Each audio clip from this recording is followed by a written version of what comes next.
Salut, c'est Dominique, le papa des plantes. Je vais te montrer comment faire plein de bébés.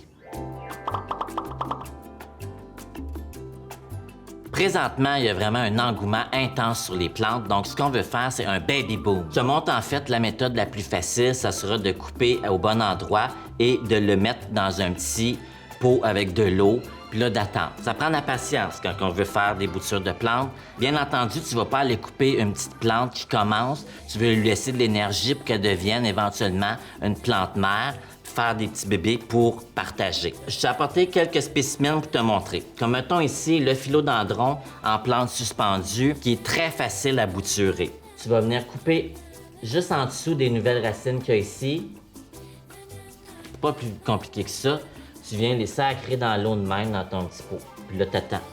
Pendant ce temps-là, tu t'occupes de tes fougères ou tes autres plantes. Puis là, t'attends que ça finisse par faire des racines. Comme là, ici, tu vois, celui-là est en train de faire des petites racines. Ça, c'est pas assez fort. T'as garoche dans le pot. Tu vas changer ton eau à peu près une fois par semaine. Laisse pas l'eau de même sans changer ça. À un moment donné, ça va finir par s'évaporer ou ça va finir par pourrir. Puis ça peut causer des petites frictions avec ton chum si tu penses que c'est lui qui s'est échappé. On va avoir des plantes qui vont faire des petits bébés assez rapidement directement dans le pot. Tu vois tous les petits bébés qu'il y a autour, on appelle ça des rejets, sans être négatif. On appelle ça des rejetons, en fait. Les rejets, ça, c'est plus au secondaire. Les rejetons, éventuellement, faut qu'ils sortent du nid parce que là, ça l'étouffe la mère, là, elle est tannée de les avoir en dessous de sa jupe. Attends, ça, là, c'est comme ton adolescent ou ton frère ou ta sœur qui veut pas lâcher à la maison. Faut pas que tu coupes le cordon tout de suite, ça lui prend des racines pour qu'il puisse bien partir dans la vie, comme son petit trousseau quand il déménage.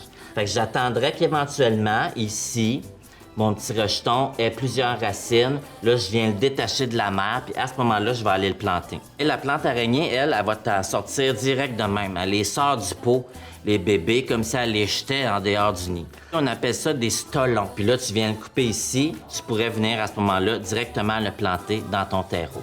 Quand c'est rendu le temps de sortir le petit de sa pouponnière puis de le mettre dans son pot pour qu'il commence à vivre sa propre vie, ce qui est important, c'est de prendre un terreau de rempotage pour plantes d'intérieur. Tu vas prendre ton vaporisateur puis tu vas venir vaporiser le terreau pour le rendre un petit peu plus humide. Va pas me sacrer de l'eau là-dessus là, pour me rendre ça en boîte. Tu vas étouffer toutes les racines puis tu vas toutes les casser. C'est fragile. T'aimes-tu ça te faire chatouiller pendant 2 heures? Non. Fait qu'on va mettre un petit peu de terreau dans le fond. Tu vas prendre ta nouvelle pousse avec ses nouvelles racines et tu viens juste l'installer dans le pot. Puis là, tu viens juste rajouter un petit peu de terreau par-dessus. Viens pas me compacter ça comme du ciment. Si tu vois que tu n'as plus de sang dans les mains, c'est parce que tu es en train de taper un petit peu trop fort. Détends-toi, détends-toi. Règle numéro 2, ne jamais arroser quand on vient de planter la plante. Tu vas noyer ses racines, tu vas les étouffer. Chez certaines plantes aussi, on va avoir des petites feuilles qui vont tomber. C'est normal, éventuellement, certaines, par instinct de survie, vont commencer à faire des petites racines et faire des petits bébés. Fait que ceux-là, tu peux les laisser à la base de la plante ou te mettre un terreau légèrement humide dans une petite assiette ou dans un pot comme ça, puis venir juste le déposer sur le dessus. La plante, en ayant soif, va sortir des nouvelles racines qui vont s'agripper dans la terre puis qui vont s'ancrer pour être le plus solide possible. Ah ouais, va t'en faire des bébés maintenant.